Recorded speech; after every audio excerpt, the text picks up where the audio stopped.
U.S. President Donald Trump may admire Kim Jong-un more than he does the leaders of America's allies. When Kim speaks, his people sit up at attention, said the American president. I want my people to do the same.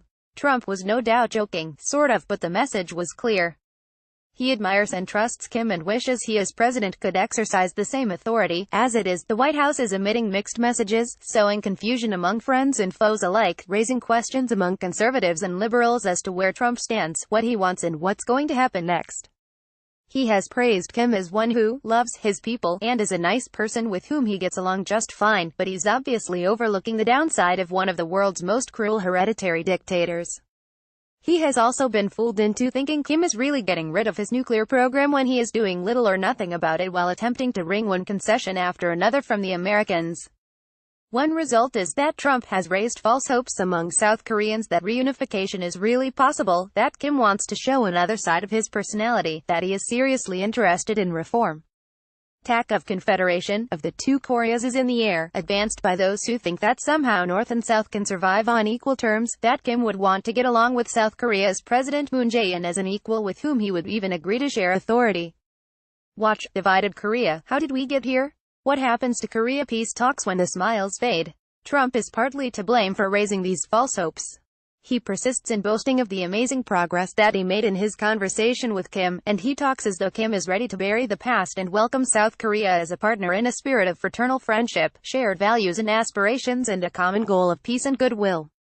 The record shows that North Korea is back to business as usual, extracting every benefit from the weakness and ignorance shown by Trump. The record shows, however, that North Korea is back to business as usual, extracting every benefit from the weakness and ignorance shown by Trump in a slow-motion bargaining game reminiscent of the long history of disillusionment and disappointment in deals with North Korea. First, the U.S. called off the joint exercises with South Korea that the commanders of both nations viewed as essential to the alliance. Cancellation of Ulchi Freedom Guardian, held annually in August, may not by itself make all that much difference, but one can be sure the North Koreans will raise a terrific outcry if the U.S. and South Korea decide next year to go ahead with war games normally held in the winter and spring. Trump and Moon, anxious to put the best face on their relationships with Kim after their meetings with him, will no doubt want to yield to North Korean rhetoric even if the North has shown no sign of living up to anything to do with complete denuclearization. Watch, ex-South Korean negotiator says North Korea is coming to the negotiating table with weapons as tensions lower. Will North Korea point big guns away from Seoul? Second, the North Koreans are hinting that the U.S. and United Nations must do away with some of the onerous sanctions imposed after the North's nuclear and missile tests.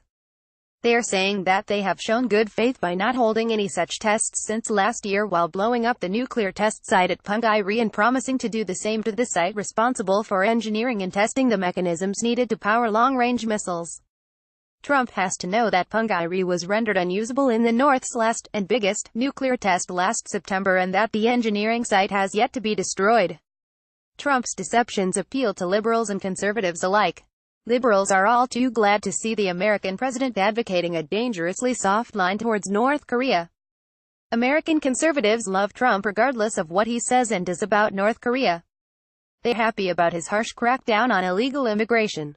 They applaud his tough trade policies that have angered American friends and allies from Europe to Asia, including both Japan and South Korea, not to mention China, which is now likely to refuse to abide by UN sanctions on North Korea while building up bases in the South China Sea.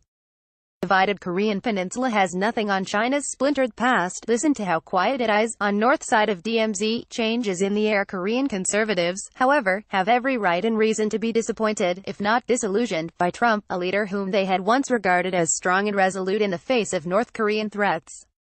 One cannot blame conservatives, not just the flag wavers who demonstrate in Central Seoul but many more who are aware of North Korea's record and understandably wary of false promises. Korean conservatives have every right and reason to be disappointed, if not disillusioned, by Trump. They know from past experience that the North Koreans will whittle away at not just the U.S.-South Korean alliance but also the democratic system under which people have lived in South Korea since the promulgation of the Democracy Constitution, amid mass protests in 1987. There is no way that Kim, a third-generation heir to power over one of the world's harshest, most corrupt systems, can agree to compromise with South Korean democracy. He does not believe in live and let live. He will not permit South Koreans to see for themselves what is going on in his country while he penetrates the fabric of democracy and capitalism that has made South Korea one of the world's leaders as a prosperous democratic society. South Koreans have every reason to be concerned about what many see as betrayal of all they have built, while Kim pursues his dream of domination of all Korea, North and South. Donald Kirk is the author of 3 books and numerous articles on Korea.